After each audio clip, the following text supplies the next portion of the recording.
have a boyfriend. A lot of men don't date me because I'm overweight. Dating as a fat woman is really hard, and I think one of the hardest things for me has been like trying not to catfish someone. I am 28 and I have never had a boyfriend, and I would just like to add to the conversation, I grew up fat.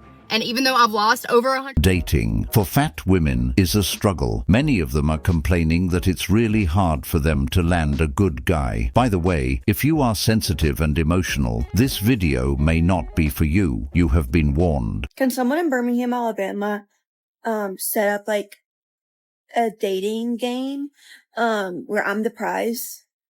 It's like the Bachelorette, but I'm the Bachelorette. Okay, so if you want to help, comment down below, or if you want to apply to date me.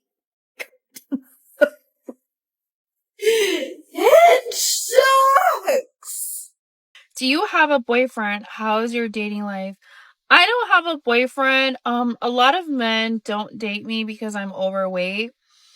I'm a big girl and most men like skinny women, and I'm currently not attracting any men into my life, unfortunately. So I don't currently date because I'm really, really overweight, unless I like lose like about 45 pounds. I probably won't find a boyfriend. So unfortunately, due to my weight, I won't be able to find a boyfriend. Well, she's right. It's not all men, but the majority of men simply aren't attracted to fat women because it's not their preference. That's just the reality, and it's something many overweight women struggle with, even on dating apps like Hinge. What makes it worse is that instead of being told the truth, a lot of these women are fed comfort lies by social media and body positivity culture. They're told that men should be attracted to them, and that if they aren't, it's because men are shallow, insecure, or intimidated. But attraction doesn't work that way. You can't shame, pressure, or guilt someone into desire. This is why the experience on apps is so frustrating. Fewer matches, less consistent interest or attention that never turns serious. Not because men are evil, but because physical attraction is the entry point. And for most men, obesity is a turn-off. Confidence and personality matter, but only after attraction exists. They don't replace it. Put a finger down if you went on a date with a total doucheroonie a decade ago who was really mean to you because you weren't his type, aka he didn't like fat chicks. I posted on TikTok yesterday that I am 28 and I have never had a boyfriend, and I would just like to add to the conversation, I grew up fat. And even though I've lost over 100 pounds, people would still think that I'm fat when they look at me just because of how society is. And I think that that is very important to add into the conversation, because dating as a bigger girl, that is a whole different ballgame. Wow, you're heavier in person than I thought. Did this motherfucker really just call me fat on my first date with him? I was really insecure at that point in time about my weight. I was concerned if I looked a little different than my pictures, because I was on a gut healing journey, and anybody who's ever been on a gut healing journey, they know that there's a lot of fluctuations with your weight. I knew that I had put on a little bit of weight over the course of the last few months. My pictures were all relevant on Bumble. It was just, I was going through a gut healing. So again, already feeling fucking insecure, right? That should have been my cue right there to get up and leave. For a man to say you're heavier in person usually means one thing: your pictures weren't an accurate representation of how you actually look. Otherwise, there'd be no reason to bring it up at all. Men don't randomly comment on weight in person unless there's a noticeable difference between expectations and reality. Most men go into a date already knowing whether they're physically attracted or not based on the photos.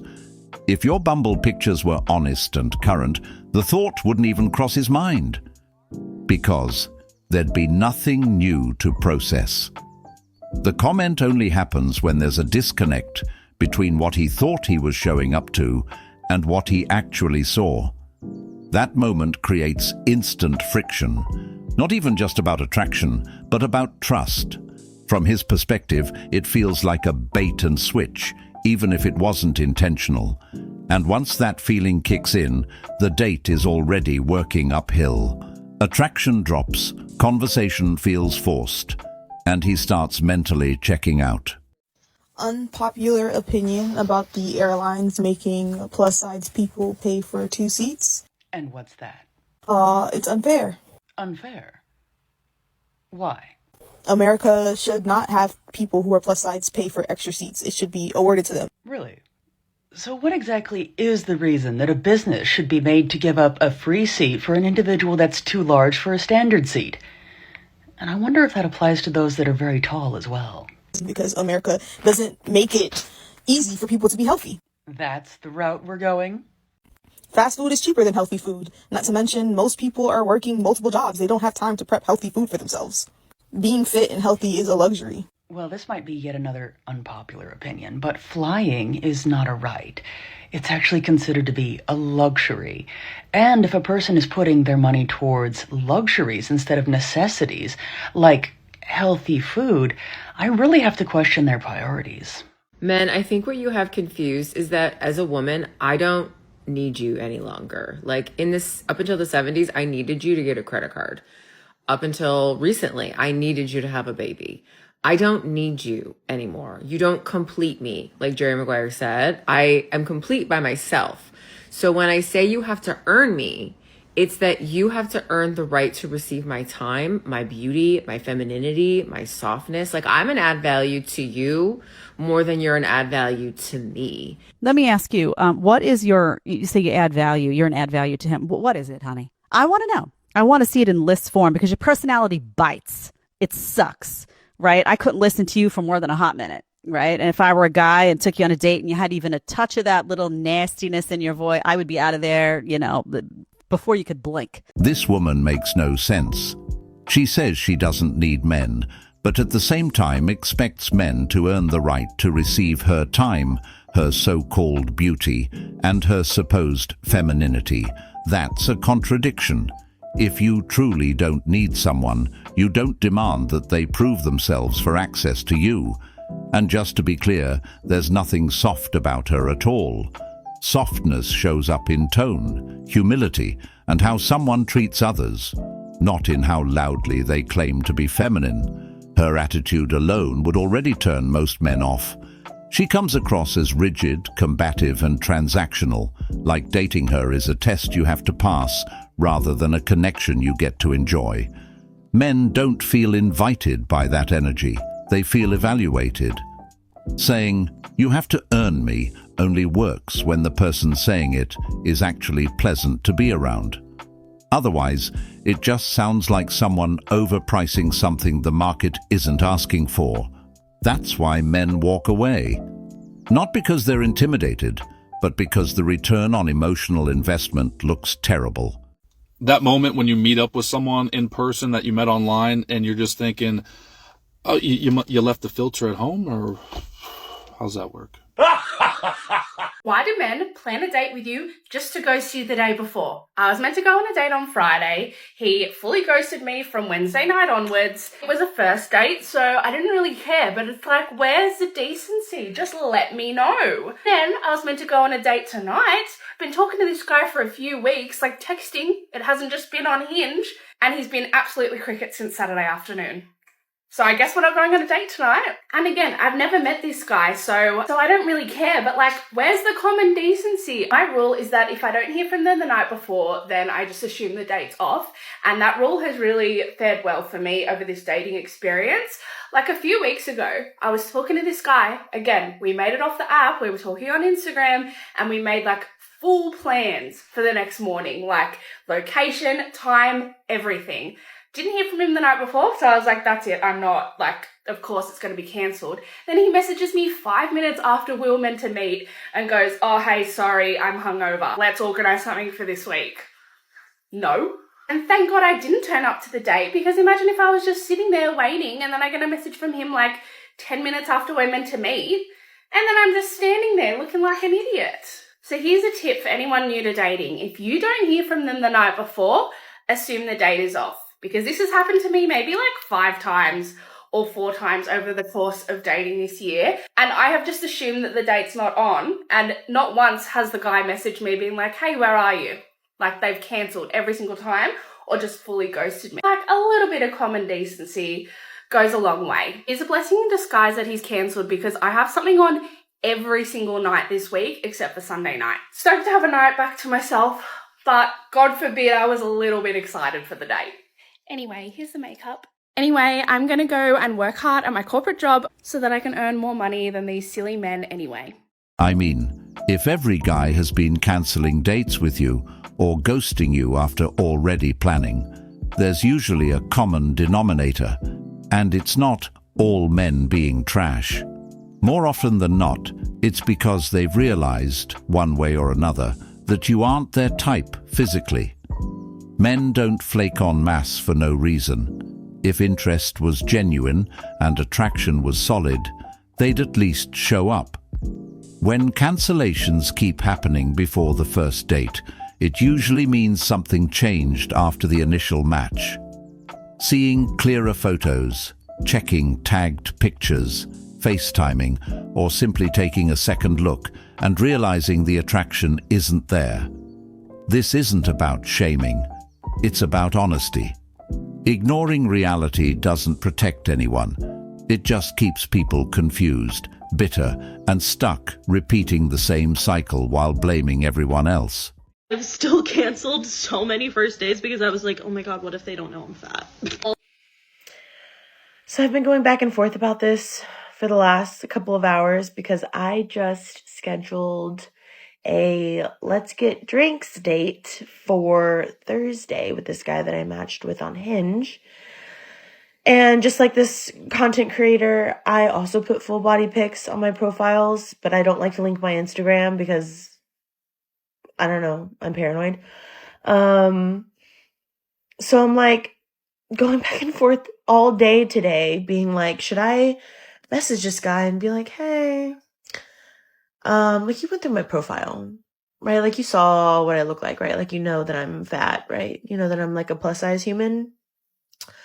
Because I really don't want to walk into a date and you look surprised. They always leave for better, and as I get older, I keep thinking to myself, have I completely lost my chance for being chosen, for being enough for someone, for being just safe in a relationship? And I believe that it's my body that is the problem. I blame the way I look because I don't know what else to blame when I try so hard and I try to be so well attuned, and then the people that they're talking to on the internet or that they're connecting with and finding the most beautiful, they're not me and they look nothing like me. They're younger, they're hotter, they're all the things, and I'm just like, shit, I've never been enough. I've never been good enough ever, and I don't even suggest getting back there in the dating pool or anything like that. Don't even say it to me because it's hellscape out there, okay?